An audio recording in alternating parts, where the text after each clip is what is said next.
Shalom, selamat pagi Bapak Ibu. Biarlah damai sejahtera Allah itu terus melingkupi dalam kehidupan kita ya. Puji Tuhan, amin. Mari kita berdoa Bapak Ibu. Tuhan Yesus, terima kasih Tuhan, di mana Engkau terus menyertai kehidupan kami, di mana Engkau terus menolong kami Tuhan. Engkaulah kekuatan kami, Engkaulah tempat pelarian kami, dan Engkaulah tempat persembunyian kami di saat-saat kami menjadi lelah Tuhan. Terima kasih Bapa, terima kasih Tuhan, pada pagi hari ini kami merenungkan firman-Mu. Biarlah hikmat-Mu Kau taruh atas kami Tuhan, sehingga apa yang kami renungkan pada pagi hari ini Bapa boleh bertumbuh dalam kehidupan kami semakin indah di hadapan Tuhan dan sesama. Terima kasih Tuhan, di dalam nama Tuhan Yesus. Haleluya, amin. Puji Tuhan. Puji Tuhan, Bapak Ibu Saudara. Pada pagi hari ini kembali kita akan merenungkan firman Tuhan, dan kita ambil di dalam kitab Mazmur 32 ya. Sudah Bapak Ibu, kitab Mazmur 32 bunyinya demikian, ayat yang kelima. Dosaku kuberitahukan kepadamu, dan kesalahanku tidaklah kusembunyikan. Aku berkata, aku akan mengaku kepada Tuhan pelanggaran-pelanggaranku, dan Engkau mengampuni kesalahan karena dosaku. Puji Tuhan.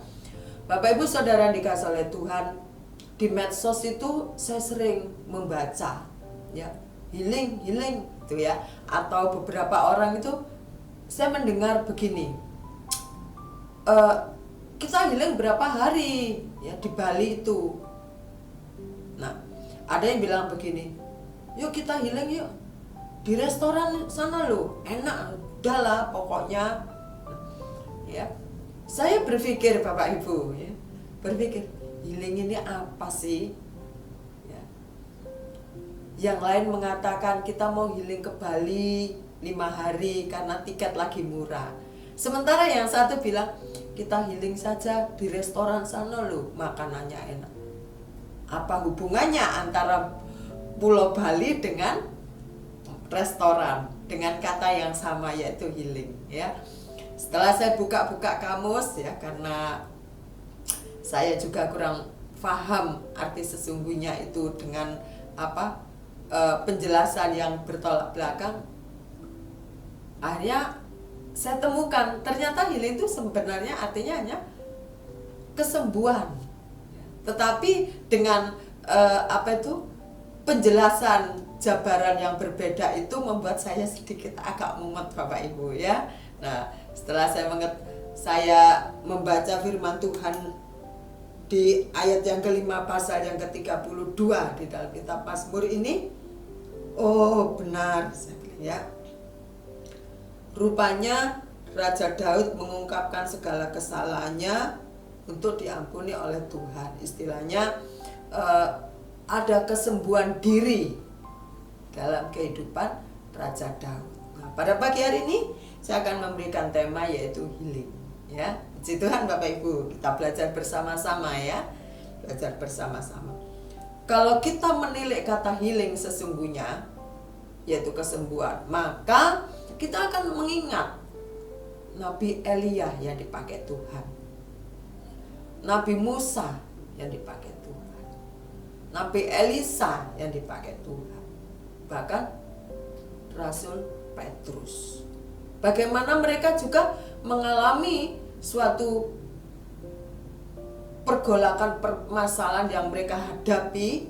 Kalau kita ingat, Elia sampai lari di Gunung Karmel, dia sembunyi, tidak berani bertemu dengan seseorang. Bahkan dia mengatakan, aku ini tidak lebih baik dari nenek moyangku ya. Dia ingin mati karena stres. Kita juga melihat Musa, bagaimana Musa ini mengalami jiwanya begitu shock pada saat Musa turun dari gunung untuk menerima hukum Taurat, dan dia dapati rakyatnya sedang membuat patung lembu emas. Lalu Petrus yang pernah menyangkal Tuhan, meskipun toh akhirnya kembali lagi untuk menjadi abdi Allah yang setia. Sepintas kita akan teringat bagaimana mereka itu secara pribadi di dalam dirinya mengalami hal-hal yang begitu berat untuk melakukan pekerjaan Tuhan. Toh Tuhan tidak pernah meninggalkan mereka. Di dalam segala kesalahan, di dalam segala kelemahan, Tuhan terus memantau keberadaan mereka. Tuhan terus memimpin mereka. Tuhan terus peduli dalam situasi apapun yang dihadapi oleh hamba-hambanya dalam menuntun bangsa Israel ataupun dalam mengabarkan Injilnya. Bapak Ibu Saudara yang dikasihi oleh Tuhan, kata healing yang lagi ngetren saat-saat ini, kita bawa healing ini secara spiritual, ya, di dalam kerohanian. Ada orang bilang, self healing loh. Nah, berarti ada apa ini? Ada masalah di dalam diri seseorang. Amin, Bapak Ibu. Yaitu dia ingin mendapat kesembuhan secara pribadi dalam kehidupannya. Raja Daud mengatakan, dosaku kuberitahukan kepadamu dan kesalahanku tidaklah kusembunyikan. Aku berkata, aku akan mengaku kepada Tuhan pelanggaran-pelanggaranku dan Engkau mengampuni kesalahan karena dosaku. Pada saat Daud mengatakan hal ini, dia menjadi lega. Dia tidak menyembunyikan kesalahan dan menyembunyikan segala dosa di hadapan Tuhan. Dia katakan dan dia mohon ampun. Maka dia percaya, Daud percaya Tuhan akan memberikan pengampunan. Dan itu akan menyembuhkan segala hatinya yang lagi gundah gulana, hatinya yang lagi berat. Tidak upahnya dengan kita, Bapak Ibu Saudara sekalian. Apa yang dialami oleh Elia, apa yang dialami oleh Musa, apa yang dialami oleh Petrus, kita juga pernah mengalaminya. Kita pernah emosi, pernah marah, pernah punya perasaan dengki, iri, julid, ya. Perasaan-perasaan yang tidak baik itu pernah kita miliki sebagai manusia yang berdosa. Tetapi pada saat kita mengatakan hal itu kepada Tuhan, kita mau bertobat, kita mau melepaskan segala kesalahan kita di hadapan Tuhan, kita mengakuinya dan mohon ampun, niscaya Tuhan tidak mengampuni. Amin, Bapak Ibu. Kita buka di dalam Yakobus 5. Yakobus 5 ayat yang ke-14.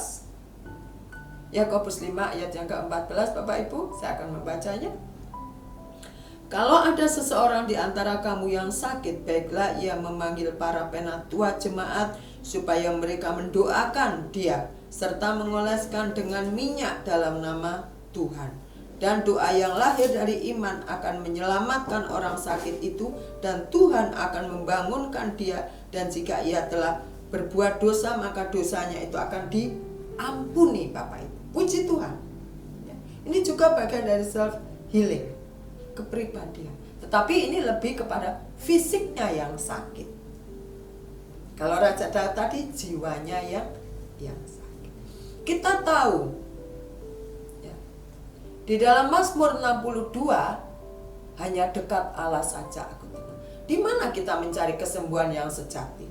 Apakah kita pergi ke Bali, healing ke Bali, healing ke restoran, 7 hari 7 malam baru kita mengalami kesembuhan?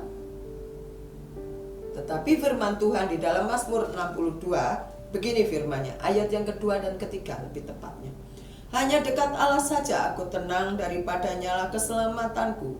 Hanya dialah gunung batuku dan keselamatanku, kota benteku. Aku tidak akan goyah. Puji Tuhan. Ternyata kita nggak perlu sampai ke Bali, ya, sampai di restoran atau di hotel bintang 5 7 hari 7 malam nginap sambil pesta, sambil makan makanan enak baru kita mengalami healing secara pribadi. Tetapi Alkitab firman Tuhan mengatakan, hanya dekat Allah saja aku tenang.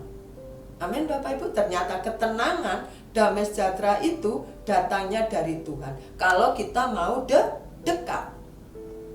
Saya percaya Bapak Ibu Saudara sekalian sangat hafal ayat ini, ayat andalan kita. Hanya dekat Allah saja aku tenang, karena daripadanya lah keselamatanku. Tidak ada yang lain tempat, atau tidak ada makanan yang enak dimanapun berada yang akan menggantikan damai sejahtera itu, yang akan menggantikan ketenangan itu. Hanya di dalam Tuhan kita akan temui. Amin Bapak Ibu.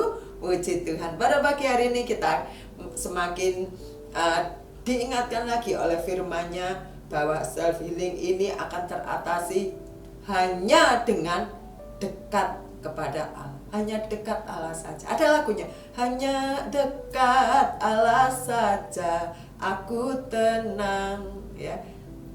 Itu lagu lama.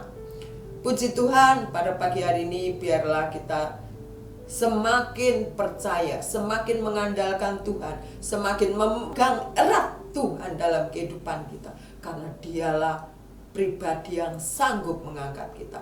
Dialah pribadi yang akan membackup kita dalam segala perkara yang kita hadapi. Karena Dia Allah yang peduli, Dia Allah yang mengerti dalam kehidupan saya dan Bapak Ibu Saudara sekalian. Puji Tuhan, mari kita berdoa bersama-sama. Tuhan Yesus, kami percaya Engkau Allah begitu peduli dalam kehidupan kami. Engkau juga Allah yang begitu mengasihi kami Tuhan. Engkau hadir saat-saat apapun yang kita hadapi. Engkau ada apapun kondisi yang kami alami Tuhan. Engkau melihat setiap tetesan air mata kami Tuhan, dan Engkau tampung di dalam kirbat-Mu Tuhan. Terima kasih Tuhan Yesus. Engkaulah kekuatan kami lah. Engkaulah batu karang kami yang teguh dalam kami menghadapi tantangan hidup kami. Tidak ada yang lain kecuali Engkau yang menempati tempat tertinggi dan terutama dalam kehidupan kami. Terima kasih Tuhan, terima kasih.